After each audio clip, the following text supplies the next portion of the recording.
So Romaine, start off with, how have you settled here at Bristol Rovers? It's been pretty much an easy group to settle into. I think playing against a few of the boys makes it a lot easier because you got familiar faces. Obviously I know Lino and Josh from West Brom also, so that made it a little bit easier. But as a whole group, the group's quite welcoming, which always makes it easier. And the first couple of games, Ipswich and Barnsley, how have you found them? The Ipswich game was a bit of a free hit FA Cup game against Premier League side, so it was always like a good day out, should we say, for the fans and stuff. If you get a result, it's fantastic. If you don't, you can concentrate on the league, especially with the position we're in. I think we need to look forward to the league games rather than the cup games. And then I think Barnsley game, it showed a good togetherness. It's fair, we can put our hands up and say they were the better team on the day, but at the end of the day we got the 3 points, and there's going to be times in the season where we're going to be the better team and might not get the rub of the green. So we take the ones that we can and we discuss the ones how we can improve and how we can move forward. I think Barnes is a team in the league where they're in good form, they play a good style. We shouldn't really be looking at them games to take points off, but Wigan now coming into the next game, these are the games where you want to pull away from the pack below us and catch the ones ahead of us. So these are the games we should treat as real cup finals. And personally, how have you felt?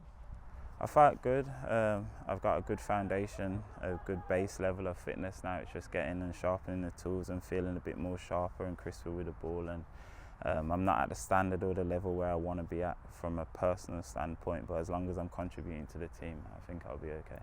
And as one of the more experienced players in the group, have you been able to impart any knowledge to some of the younger lads?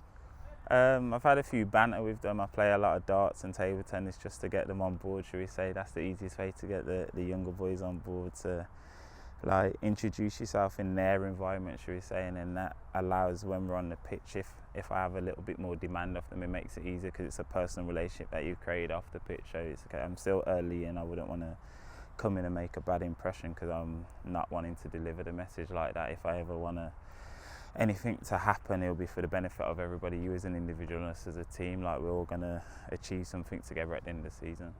And you've played alongside Grant Ward the last couple of games. What's that been like?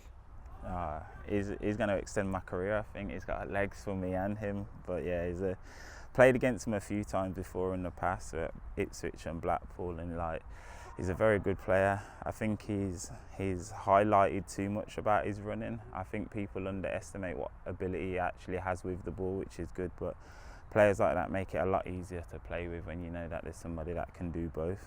So as long as we keep him fit and firing, he'll be good. And I think the assist for the first goal on Saturday showed what quality is. And you mentioned Wigan just then, but what do you make of them as opponents coming up? I think we've got to go there and have belief that we can put our stamp on the game. I know it's away from home, but we had a great result against Barnsley, and I think results like that open eyes up to the rest of the league, and I think we're only as good as that if we go and back it up with another performance against Wigan. I think we're working on the game plan in the last few days now, and then I think over the next few days the gaffer was to reinforce his points even more, and it's just about going in and applying it and doing a job on them. They're really a place above us, so we need to shorten that gap and pull away from the people below us. And what have you made of the gaffer since you've came here?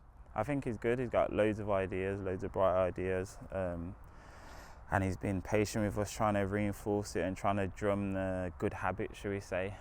Sometimes it might be deemed too much, but I think he's just setting a precedence because he's been in only a short time. So I think he's got to keep pushing the standards, keep pushing the habits to try and get it into our subconscious, and then I think in about a month or two's time we'll really see the fruits of his labour. And final one for me, what have you made of the Bristol Rovers fans since you've joined? I've only been fortunate enough to play in front of them once. I think they were rocking on Saturday. I think it makes it easier when we're winning games. I know Wardy's got a big fan base. Like, every post is Wardy this and Wardy that, which is good. But as long as we keep winning games and working hard, just like football fans up and down the country, that's all they want. They want their colours to be worn with pride. And I think we've got a good, honest group here that will do that and continue to do that. So as much as possible, we need to pick up points, pick up wins, give them something to celebrate.